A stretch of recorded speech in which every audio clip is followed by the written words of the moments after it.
Hey there friends, it's me Peter, and welcome to my 25 days of Christmas reviews, extravaganza, blitz, whatever you want to call it. I'm trying to get all these reviews done.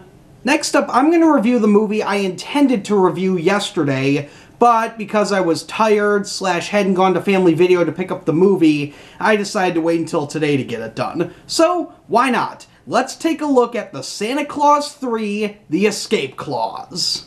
Once again, we find ourselves at the North Pole with Santa Claus and his wife Carol as they are expecting their first child. Carol is due any day now, but she's feeling a little holiday blues because she wants to see her family, but she doesn't want to travel at the same time. So Santa Claus gets the idea to bring her parents up to the North Pole to celebrate, as well as his own family, but there's also trouble afoot at the North Pole, as Jack Frost, one of the mythical legendary creatures, is causing mischief. He wants to upstage Santa Claus, but no matter how many times he tries to, he gets in trouble, and he's about to get suspended from the group of legendary people.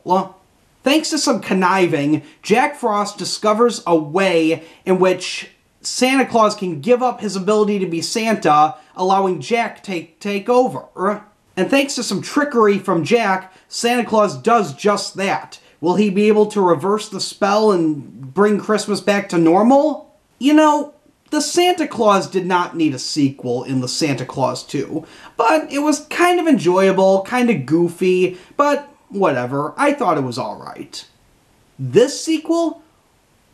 In what universe was this acceptable to be created? I'm sorry, but this is about the most unnecessary sequel that could ever have happened. It's obvious what they're trying to do here. They're trying to go the It's a Wonderful Life route by showing Santa Claus what would have happened had he never been Santa Claus. And of course, like in It's a Wonderful Life, which is one of my favorite Christmas movies, by the way, Santa Claus discovers that the world would have been awful had he never been Santa Claus.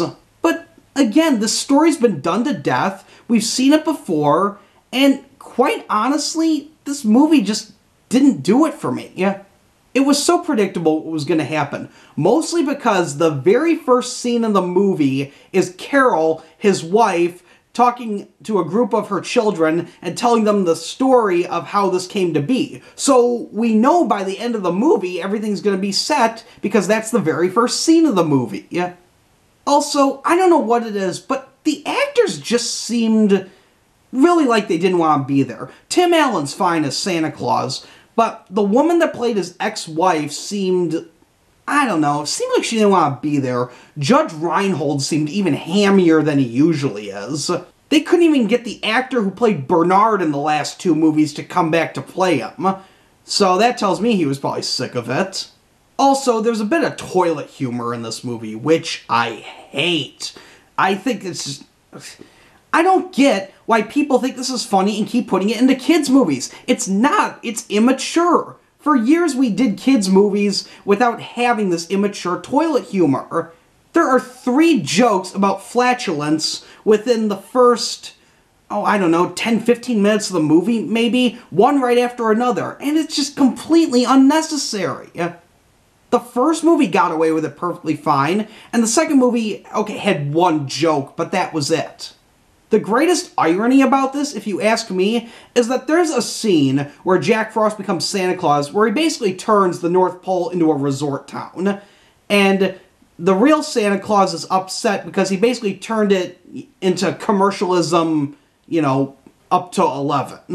The funny thing is, that's exactly what this movie is. The Santa Claus did not need 1 sequel, let alone 2, especially this one. The first one you could kind of argue it would have a plot because, Santa Claus needs a Mrs. Claus, and that's the one thing the first movie didn't address. But this one, it's basically just meet the parents.